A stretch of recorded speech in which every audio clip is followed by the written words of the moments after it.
ITV News in the Tyne region. With Amy Lee and Gregg Easteal.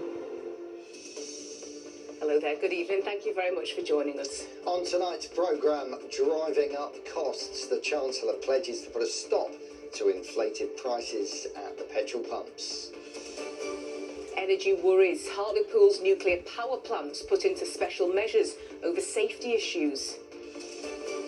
Out of the ashes, the Washington charity winning a Royal Award after their offices were burned down. And early Christmas present, the County Durham village putting down new roots after their old tree was toppled by vandals.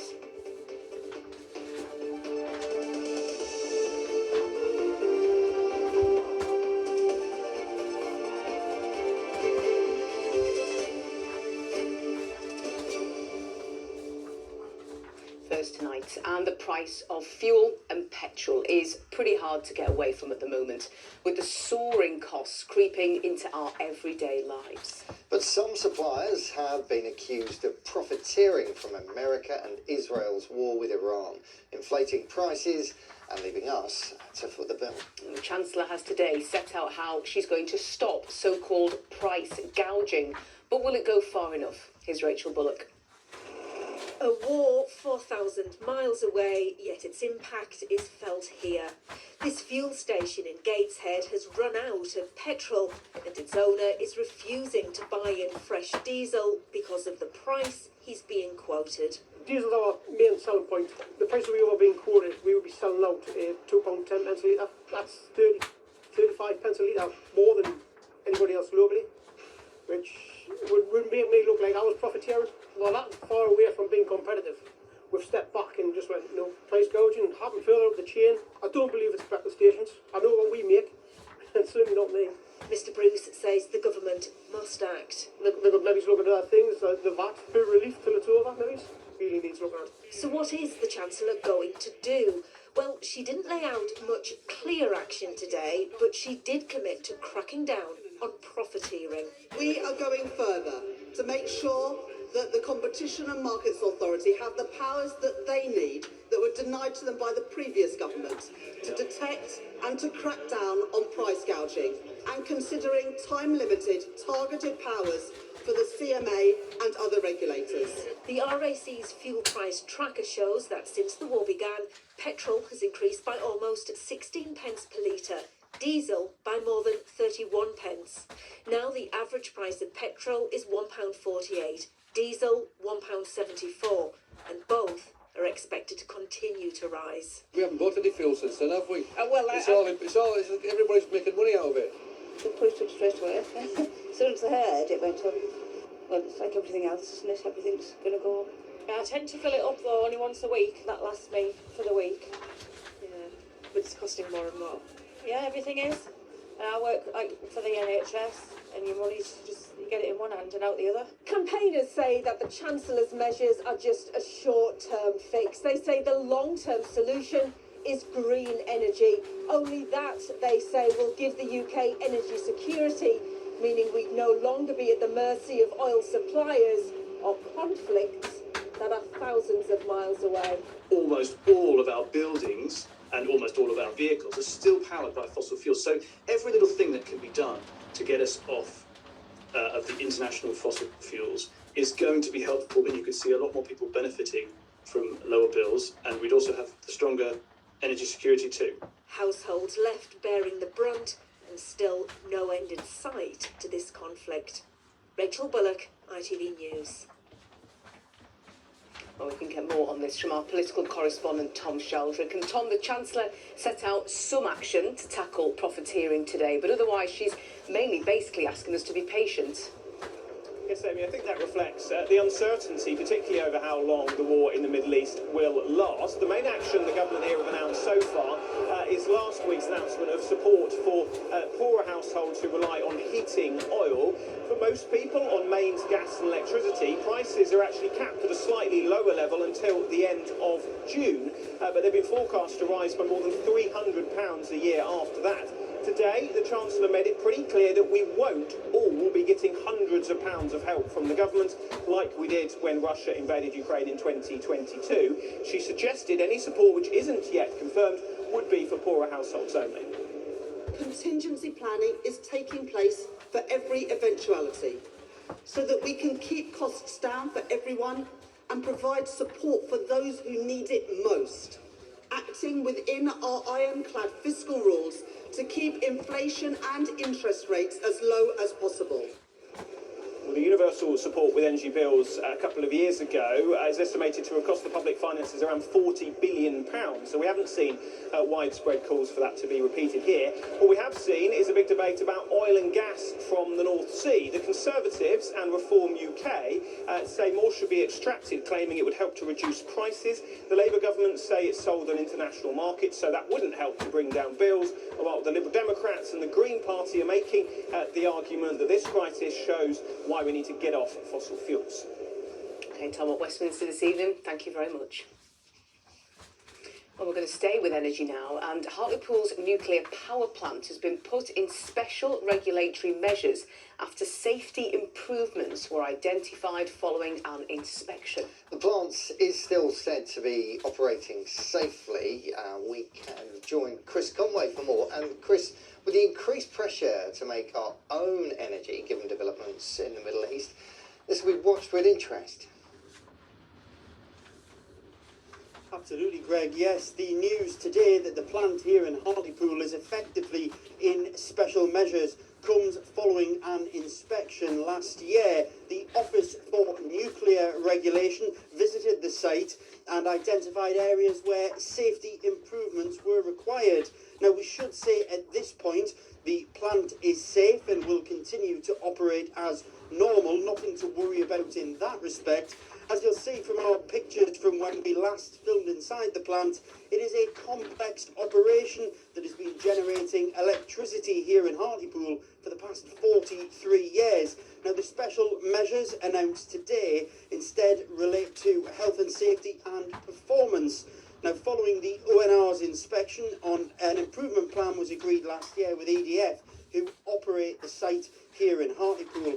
Now, EDF say they are making progress against the plan, but the ONR feel a more hands-on approach is needed here at the site. It means the regulator will visit the plant here in Hartlepool on a more regular basis in the months ahead to ensure the improvements they've requested are being implemented and implemented quickly.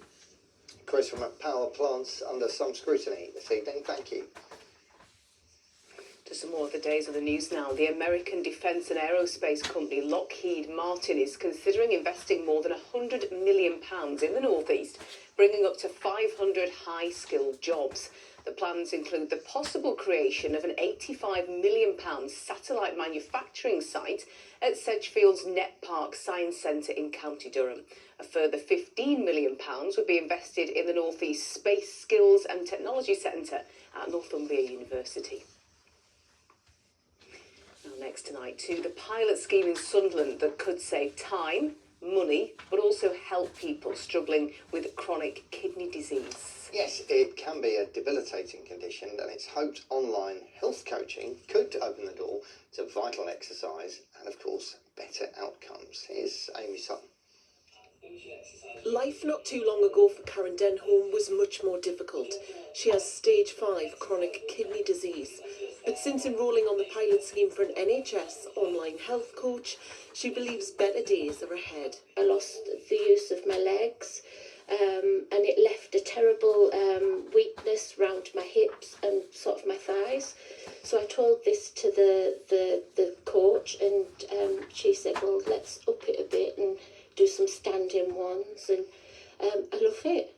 Karen is undergoing dialysis as she awaits a transplant, and despite that, she completes 2 online classes a week. You go at your own pace, so you don't have to go fast as what people are doing it on the video. I feel like I've done something, and it's really good because now I did have a walking stick. I went from crutches to a walking stick, and now I don't use it.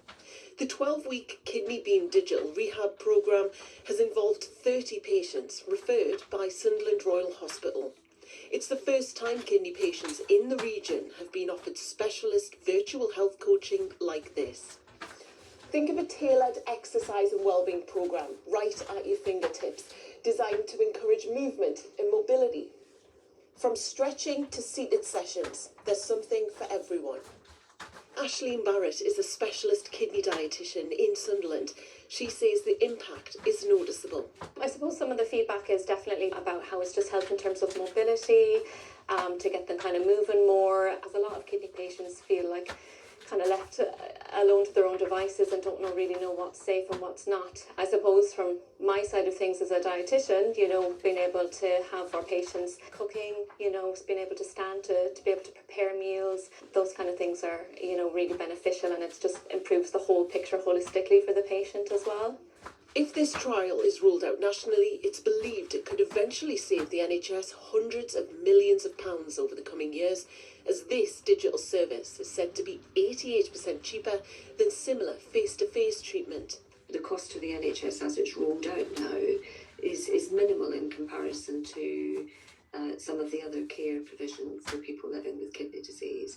And if it keeps people in better health for longer, that's where the significant savings will come.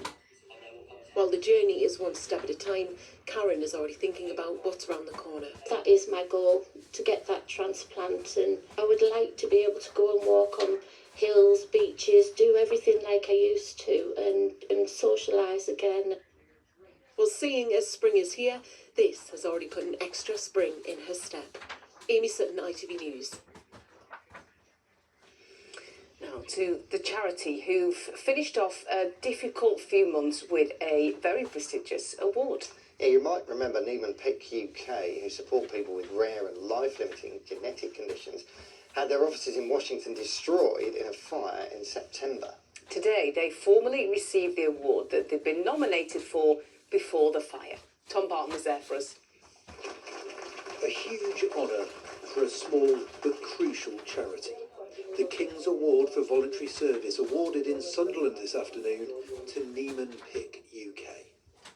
The recognition coming just over 6 months after their offices in Washington were burned down in an apparent arson attack. The charity is now in a new office in Sunderland, Fawkes the Phoenix watching over them from the corner of the room. Footage of a recent visit to the old office, hard to watch. Incredibly emotional and incredibly traumatic. I think for a few weeks afterwards we were all just on the verge of tears. Had the fire come sooner, it's unlikely that today's honour, regarded as the knighthood for voluntary organisations, would have been awarded at all, as the evidence of their work over 3.5 decades was all destroyed. Thank you notes, photographs, all sorts of things that are very precious to us, but also demonstrate the value of what we have done over that time. The fire destroyed all of that. So if we had been asked to provide that evidence following the fire, we wouldn't have it. So it's been a perfect moment for us. Winning the King's Award is huge for us. It's a great honour, and it recognises the amount of time, effort and commitment that has gone into this organisation from volunteers and supporters throughout our 35-year history. For those affected by Niemann-Pick disease, like Jenny, whose 9-year-old nephew has the rare genetic condition, recognition for the charity's work is well deserved. The team are fantastic, but the volunteers that are just help on day-to-day running of everything, all the events, all the conferences, unbelievable. And for those who set the charity up 35 years ago, a huge honour. I would never have thought at the beginning that this sort of thing might have happened. And just to be recognised, all the work that everyone has put in over the years to culminate in this is just fantastic. This charity rising from the ashes and honoured for its hard work over the years. Tom Barton, ITV News, Sunderland. I'd just like to say congratulations to all the staff and all the volunteers on that award. That is quite incredible. Loving little Phoenix there as well. Yeah, nice just watching over them. Tough. You're watching ITV News Tyne Tea, still to come on tonight's programme. King's Honour, a charity whose office was destroyed by fire, are recognised with the highest possible accolade. and some wet and windy weather working its way in today. Also the sign of a cold front. Our temperatures are set to tumble. I'll have more on this later in the programme. Right then, pay attention. Not wearing a seatbelt in cars could finally land drivers and passengers with penalty points on their licence if the government gets public approval. Yeah, the Department of Transport is currently running a consultation on whether to enforce tougher penalties for those who fail to buckle up. It became mandatory for all occupants in a vehicle to wear a seatbelt back in 1991. Feels like yesterday, doesn't it? But it's not an endorsable offence, so drivers are only likely to face a fine rather than a points system or ban. Here's Nick Smith. Seatbelts save lives, but despite all the warnings, a quarter of deadly crashes still involve someone not wearing one. Here at this testing facility, we're going to be crashing this vehicle, and in this scenario, the driver, the front crash test dummy, is wearing a seatbelt, but both passengers are not wearing seatbelts, so we'll see just how deadly that can be in a few moments. The crash test is being set up for a speed of 30 miles an hour, which may not seem that fast. But even in this scenario, it's likely to have killed all the occupants if they weren't just test dummies. We can see that the driver here has been wearing his seatbelt, and that, in combination with the airbag, should have protected him very well, but the unrestrained occupant in the rear has gone into the back of the seat in front, put so much force through that seat, he's effectively crushed the driver between his seat and the steering wheel. The front passenger has gone straight through the airbag. The airbag hasn't got the support from the seatbelt, so it's not been able to restrain them properly. Their head has gone right into the windscreen, and they would have sustained serious head injuries from hitting the inside of the vehicle. Police do stop vehicles if they suspect people aren't wearing a seatbelt, and some forces are now using AI cameras to help spot offenders. Those at Durham Constabulary say they do run dedicated operations to catch those who try and avoid wearing one. We had a week-long operation targeting seatbelts within County Durham and Darlington. What we found was, sadly, that a lot of people still don't follow the law and wear seatbelts. And we know that seatbelt saves lives. You're twice as likely to die in a collision if you're not wearing a seatbelt. But apart from that, seatbelts reduce the seriousness of injuries. The Royal Society for the Prevention of Accidents has long been calling for tougher action on seatbelt avoidance. 24% of people who died on our roads weren't wearing a seatbelt at the time of that crash. By giving people penalty points, it might tempt some drivers who are not wearing them at the moment to start wearing them. But what you also need is that visible enforcement. It's really important that people believe that if they're not wearing their seatbelt, that they will be caught. This consultation on seatbelt law is part of the government's road safety strategy, which aims to reduce the number of road deaths by 2/3 by 2035. And a big part of that will be giving people the strongest incentive possible to belt up and save lives. Nick Smith, ITV News. And the ITV Evening News continues after us tonight at 6:30. Coming up on the programme, as the Iran war pushes up energy prices, the government promises financial help. But when and for whom? Chancellor Rachel Reeves' speech in the House of Commons was light on detail, but it did promise assistance for those who need it most if energy bills spiral. Also tonight, good news for pet owners as vets are forced to cap their prescription fees. And we meet England's oldest rugby player, Bob Barry, still playing at 81 years of age. Do join me for those stories and more at 6:30.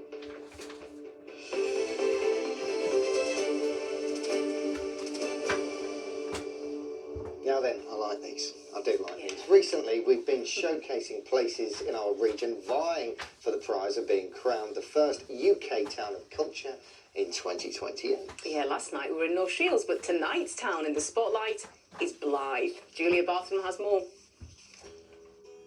Blythe was forged by shipbuilding, coal mining and the sea.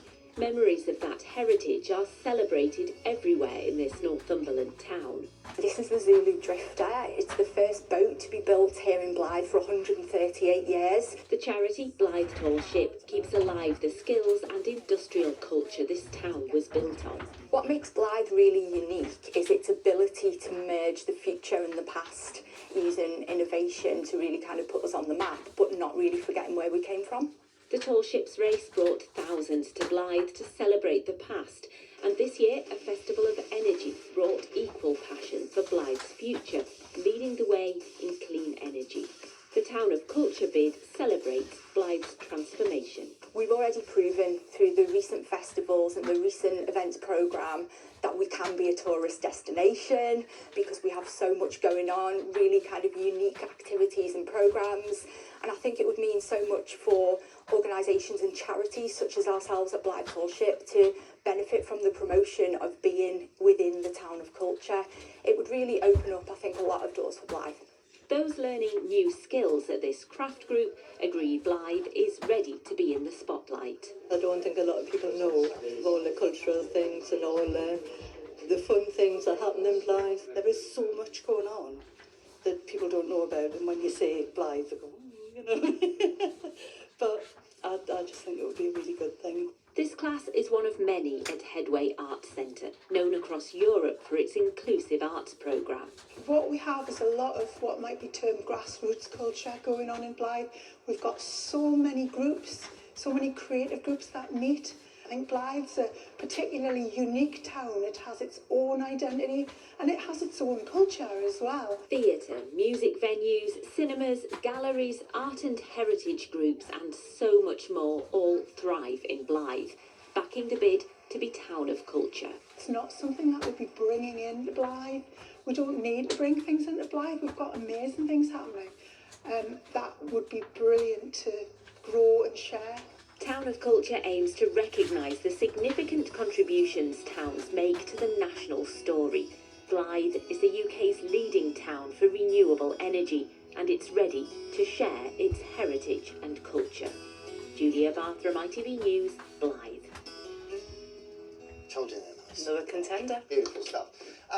Finally, want to make you smile this. Do you remember when residents in one County Durham village were left pretty devastated after their World War I memorial Christmas tree was vandalised back in December? Well, today, a new tree's being planted. It's never too early for a Christmas tree because thousands of pounds was raised from across the globe in response to the incident at Shotton Colliery, and one local tech firm donated the replacement tree. It is hoped the new tree, imported no less from the Netherlands, will be a loved and cherished one by the community for years to come. Here's Chris Jepson. A new Christmas tree for Shotton Colliery arrives. The old World War I memorial tree that once stood here at 22 feet tall, destroyed last Christmas. Well, I was really devastated. I was in tears when I first saw it. I got a phone call at 22:11 saying the tree being put down, and we just had the Christmas tree light up that night. I just couldn't believe what had happened. Villagers shocked at the time, and support came in from around the world. It went absolutely global. There was people texting me from Australia and other parts of the country. There's a crowdfunding thing set up in Germany. There's people come and donated up to £200 in the village towards the tree. So yeah, the response has been fantastic. It wasn't like the Sycamore Gap tree where that was a tree that was heavily photographed. This was a monument and it touched everybody in the village. The owner of a tech firm donated this new tree, meaning all the funds raised within the community and online can pay for Christmas lights and fertiliser. I just felt it was so gutting coming on top of what happened to Sycamore Gap tree that somebody ought to step in and maybe offer to actually replace the tree. I like Christmas trees anyway, and I just think it's the great thing to do, and I think it's the right thing to do. It's a nice tree. I think once it's pushed out, give it a couple of years, it's going to be impressive. It'll take some time to reach the heights of the previous tree, but its foundations will help it flourish. We've backfilled the root ball with tree and shrub compost, and then we've lined it with fish blood and bone, which is a slow-release fertiliser. Plenty love and water. We should have a good 2 feet a year on this tree after the first season. The tree will be blessed later this year and stand proudly as Shotton Colliery's new war memorial tree.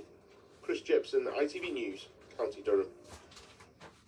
kindness in action. Yeah, It looks it's great. nice, isn't Ready it? for Christmas for years to come. And speaking of which, Oh, how many sleeps? How many 276. Oh, and the weather's like Christmas, isn't it? Let's be honest. It's feeling festive for temperatures. Okay. Christmas Day this time was around 7-8 degrees, same tomorrow actually. Oh, right. And some snow in the mix as well. No. Although statistically, actually a bit more likely to be falling this month than in December. Looking at the stats from the Met Office, average of 3.9 days of snow in December, 4.2 in March. So there you go. Doesn't look like that on the ground, though, does It doesn't look like that at the moment, no. The change in the weather has arrived, not with snow, but with rain today. Took its time reaching us, heavy at times as well, although mostly falling over western-facing slopes. We did escape the heaviest of the downpours, just a few millimetres falling in our part of the world, but also the sign of a cold front showing those temperatures are about to fall. Here's your forecast.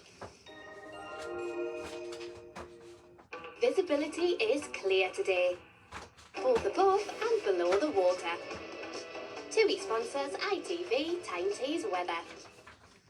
We do still have some heavy bursts of rain over the region at the moment, gradually clearing its way down towards the south. Behind that, some blustery showers in the mix. They're scattered, but sometimes on the sharper side. And as they move through, of course, because of those cold conditions over higher ground, we're getting a mixture of rain, sleet and snow. This is the picture at the moment. The front's moving its way down towards the southeast, taking the bulk of the rain with it. It's also dragging down that cold air from the north, so we're noticing that fall in temperatures. This cold air with us for a few days now. So what we're going to see through into tomorrow, the stream of showers moving down from the north. Initially the squeeze on the isobars showing those blustery winds, starting to ease though as we head into Thursday. So through this evening, overnight, the winds coming in from that westerly direction. We've got the spells of rain. As the rain clears, it's a northerly. The winds pushing the rain out of the way. We get some clearer skies. So in sheltered spots out of those winds, temperatures dropping down to around freezing, and even in our towns and cities hovering at around 1 or 2 degrees. Definite chill in the air into Wednesday morning. First thing tomorrow, we do have the brighter skies. The showers, although scattered, as I say, are sometimes on the sharper side. We've got that winteriness over higher ground, but some decent sunny spells are developing. We've got highs of around 8, maybe 9 degrees in the best of the sunshine, but once you factor in the wind chill, it's going to feel closer to around 2 or 3. Sustained blustery as we head through Wednesday afternoon. The winds, though, pushing the showers out of the way. Clearer skies developing as we make our way overnight into Thursday morning. We get some lighter winds, so quite a frosty start for Thursday, risk of ice on untreated surfaces, but generally looking drier. More cloud moving in for Friday, temperature staying on the chilly side. TUI sponsors ITV Tyne weather. Time to put the decorations up again then. I know, it is. Get the Christmas lights out. National and international news is up next. I'll see you for the late news at 10:30. In the meantime, take care. Have a great night. Bye-bye. Bye for now.